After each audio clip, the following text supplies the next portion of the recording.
Angels are powerful ministering spirits. However, certain things may hinder their ministry in our lives. Welcome to Grace Digital Presentation. In this video, we cover what stops the release of your angels. Number 1. Spiritual blindness. Whenever it comes to the issues of God, you are required to believe it before you can experience it. Whatever is written in the Word must be seen before it can be possessed. Angels, who are also referred to as the host of heaven, are all around us. Elisha's servant was also initially ignorant of the fact, and Job never realized it. Don't let the devil confuse you about the presence of angels. Just as the demonic world is invisible, the angelic world is also invisible. Let us have a look at the story of Elisha.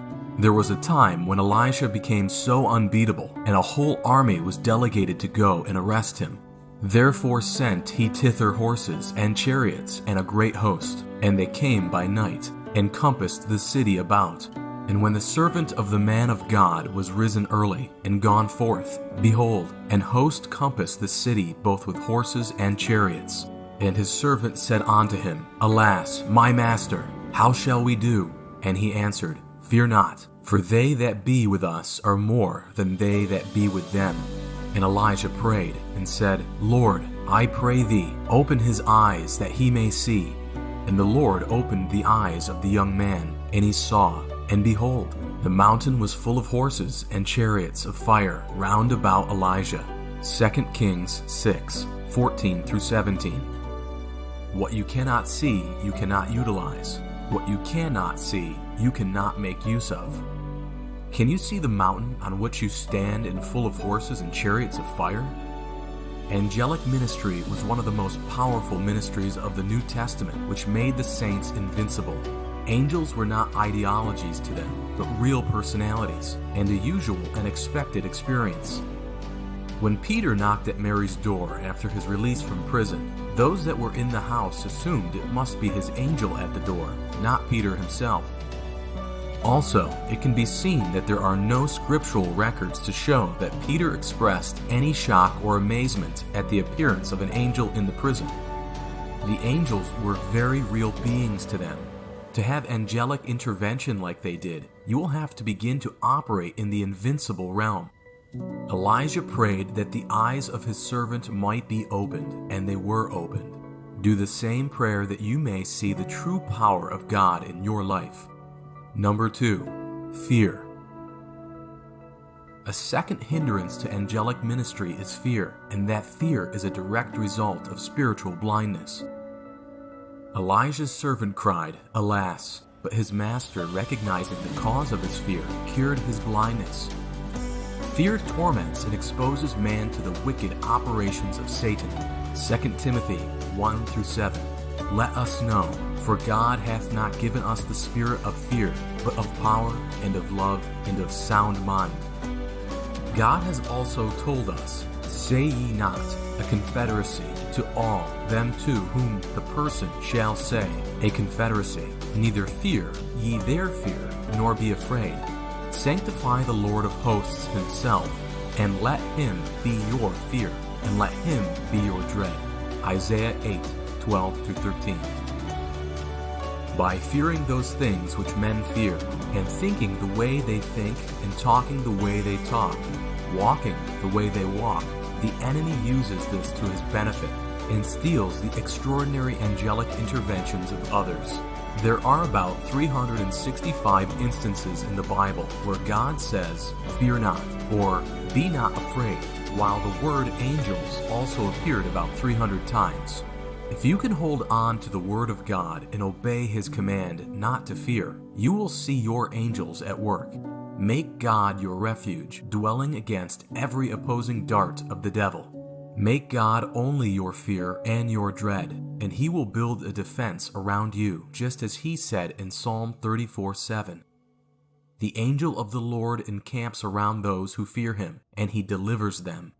Until we overcome fear, we do not have access to angelic ministry, but God, in His mercy, has made provisions to destroy the yoke and the bondage of fear. How to deal with fear.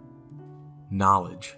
Daniel tells us, The people that do know their God shall be strong and do exploits. Daniel 11:32.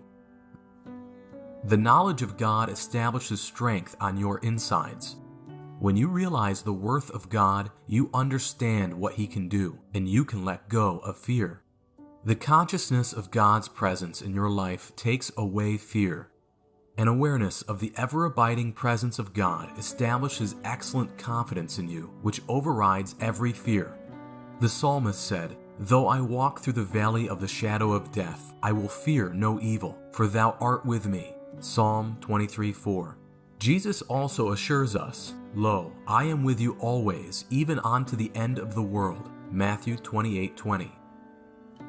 As you overcome the twin hindrances of spiritual blindness and fear, you become knowledgeable that the forces with you are stronger than those of any opposition, and then you will be at rest.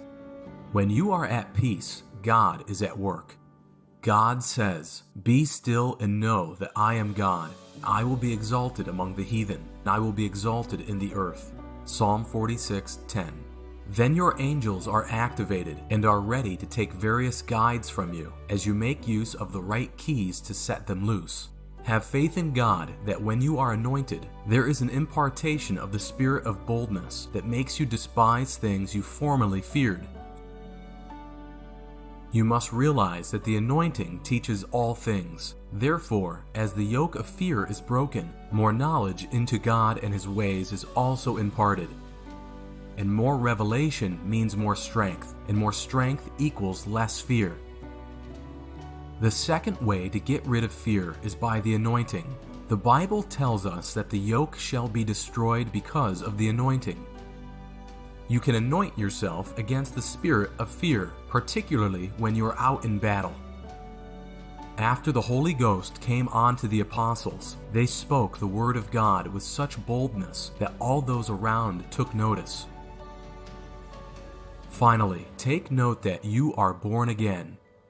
It is necessary to remind ourselves that angelic ministrations are saints limited, restricted only to people who have been saved and sanctified by the blood of the Lamb and have their names written in the book of life. In other words, you have to be born again before you can enjoy the ministry of angels or get them to work on your behalf or at your request. God said, "I am the Lord, I change not." Hence what He did in the past, He is still doing in the present. He cannot change. The Bible does not exist merely for information, but for our instruction and for guidelines on what to do or not do in similar situations and circumstances. The things that were written aforetime were written for our learning, so we need to look deep into the Word to locate the master keys and the principal ways which the early saints employed for the effective release of their angels. However, before considering what to do, let us first note not what to do, that is, the factors that might obstruct or delay angelic ministrations, even in the lives of the heirs of salvation. We pray that you were blessed by this video. Make sure that you like and subscribe and also watch our other videos here. What is the purpose of angels? Angels are your powerful and militant ministers. Every redeemed soul has a company, not just one